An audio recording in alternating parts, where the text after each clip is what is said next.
Hello everyone, I'm Anthropomantic Fiends, and I do horror-related things on the internet. Sorry for not posting for a hot minute. Yeah, I just haven't posted a thing for a while. I have a video that I think I plugged when I was on Queenie Todd's live stream not too long ago, and please do go check out that live stream. I will hopefully link that somewhere, but I talked about a video about pins and patches and my vests and jackets that they are on, and since having filmed that, I got a bunch of new pins, a new patch, and a whole new vest. So yeah, it's gonna be obsolete and I'm gonna need to do an update video, but I've been working on it for so long that I'm hell-bent on releasing it. So I don't know if I'll put this video out before I put out that one, and I will do an update video at some point. But I am just happy to be making content again, and I'm gonna turn out the overhead light so my little lighting setup is more impactful. Now that the mood has been set, I am going to get into what this video is actually about. This is a very impromptu review of the 5-episode audio drama radio play of Carmilla, and a couple weeks back, sorta mid-February, I interviewed 2 of the actors and the writer-director of this production, David McDowell Blue, the writer-director, Steppy Kemi, I hope I am not butchering your name, and Brittany De Leon, who played Carmilla and Laura, respectively, in this production of Carmilla, which is one of my absolute favorite stories, if you weren't already aware of that somehow. Plot-wise, it is set up pretty much exactly like what the book is, and I've read the whole thing on here. I've talked about adaptations at length, so go check out my narration of the book, go check out my reviews of Hammer's Karnstein trilogy, and please go check out my fan work, Lily, that touches on the Universal Dracula as well as Carmilla.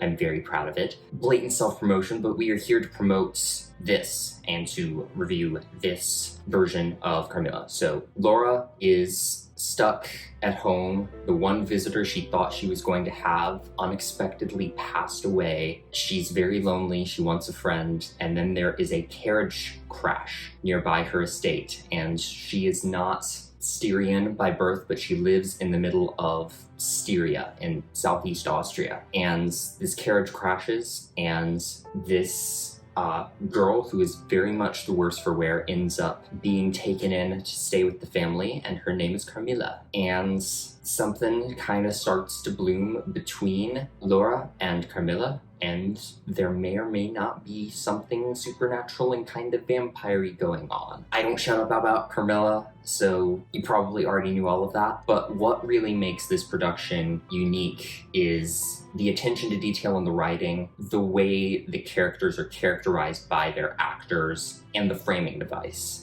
And the framing device for this is kind of twofold. So the actual story itself is framed kind of like what's in the book, where you have this professor character reading, I don't know if they're journal entries or letters that Laura herself has written. And I think that's just like the framing device for the Through a Glass Darkly collection that Le Fanu wrote, if memory serves. But there's kind of that framing device in the book. In the radio play, this woman, who I think is his character, Dr. Hyselius, has come to interview Laura and get her account of events to make sense of what happened. And we hear Laura relating things to her, and then we hear things as they actually happened. And things as they actually happened are not always exactly what Laura tells her. So there's kind of that nice, unreliable narrator aspect to everything. And then on top of that, the whole thing is framed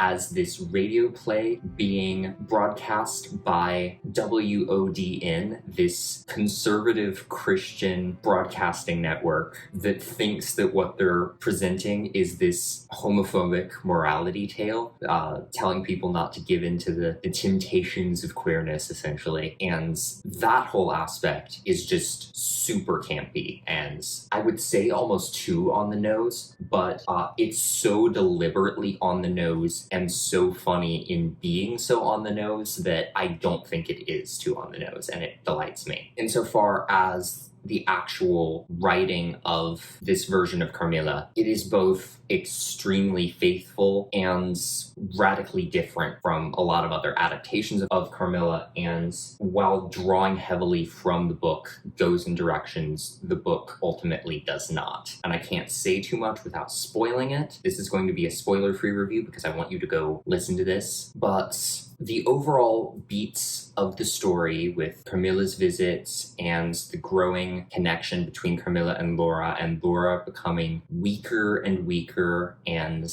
all of these old generals and barons banding together towards the end of the story, all of that is still intact, and a lot of the very specific incidents from the book, including incidents that I don't really hear ever dramatized in versions of Carmilla, like the scene where Carmilla suddenly just inexplicably vanishes, even though the door to her room is locked, and everyone has to scatter around the house looking for her, and then suddenly she's just in her room again, and she was just like, yeah, I just fell asleep and then I woke up and all these people are here, what's going on? And everybody has to be like, no, you literally weren't in your room, Carmilla. And they deduce that she was sleepwalking, and they use that incident from the book to really give more of a sense of the dynamic between Laura and Carmilla, as well as Laura and Madame Perrodon and Mademoiselle de La Fontaine, and Laura and her dad. And there's a lot of stuff from the book, and it is presented very similarly to the way it was presented in the book, but they're doing different stuff that tells you things about the characters that may or may not have been in the book. And some of that's the writing, and some of that is the way the actors are delivering the dialogue. There's also just these really interesting bits of detail, and I literally just finished re-listening to all 5.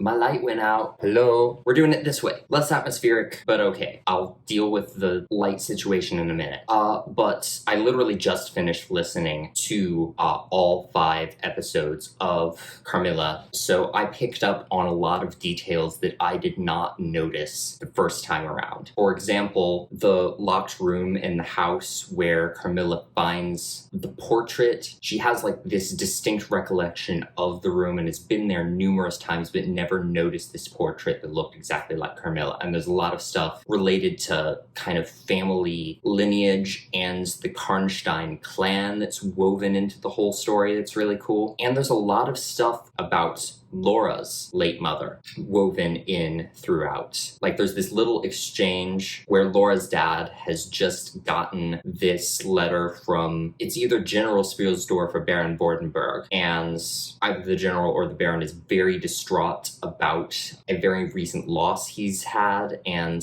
he's like, this guy's, ranting about occult conspiracies, and he's completely off his rocker now. And Carmilla and Laura are both in the room, and they're kind of yeah, well, grief can really distort your mind and make it do strange things. And he's like, I guess you're right. And Laura's like, I'm glad I have no memories of my mother. And her dad essentially goes, Laura, what the hell? Why would you say that about your dear mother? And she's essentially says, I'm glad I have no memories of her, because remembering her and remembering losing her, I can only imagine what that would do to me. And then Carmilla, I think, says something about it really depends on the nature of the relationship you had with your family, and sometimes better to forget so you don't remember the wounds some parental relationships can inflict on a child. Meanwhile, Herr Bennett, Laura's dad, is just kind of yeah, sure, that's certainly an interesting point, and he's trying not to lose his composure, and he's kind of shaken up by the whole thing. But I just love that little exchange about parental relationships and grief and death, family relationships. It speaks to Laura's situation, it speaks to Carmilla's situation, and it speaks to larger things, all in a really interesting way. There's also a little something happening between Madame Perrodon and Mademoiselle de La Fontaine that I thought was a really cool thing to play up in the script. There's even a moment earlier on where Laura's like, yeah, I kind of envy them walking down the hallways holding hands all the time, and I appreciated that. I kind of flipped flip-flopped on this a little bit, but I really, really like the ending. And this is one of the most different endings to any Carmilla adaptation. I mean, the web series is kind of its own animal, and it's very distinctive and unique and different. But insofar as an adaptation that follows like the gothic horror format, the period setting, and most of the beats of the original story, the ending is very different, but also clearly shows the attention to the details that are in the original story. And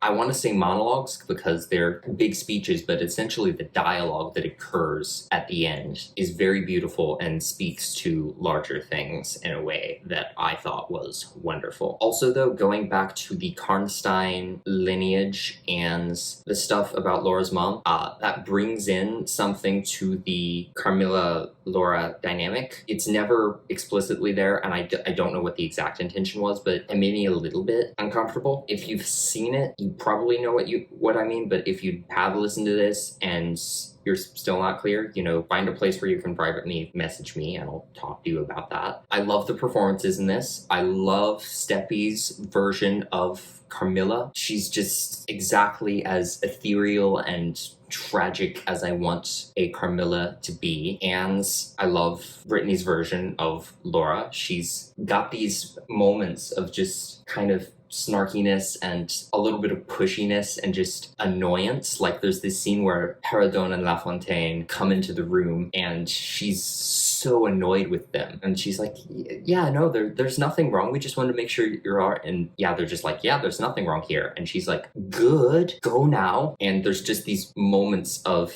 snarkiness and humor there that I loved. As far as like the Herr Bennett and General Spielsdorf and Baron Vordenberg and all the old dudes that are in the story, they're a little bit overwrought, but in a way that I think works. I think Herr Bennett, his drawling voice remains very funny to me the whole time, and sometimes, given the situation, it seemed like his tone should change a little bit and he should break a little bit more, but that's just kind of the character's voice. I became accustomed to it, and also he just feels very oblivious all the time, and I enjoyed that. And as for particularly Baron Vordenberg, he is an asshole in this, and like if you thought like these characters in other versions were unlikable, if you thought Vordenberg in the web series adaptation was nefarious and over the top, holy shit. This guy is really intense, and he just antagonizes Herr Bennett in this one scene towards the end, and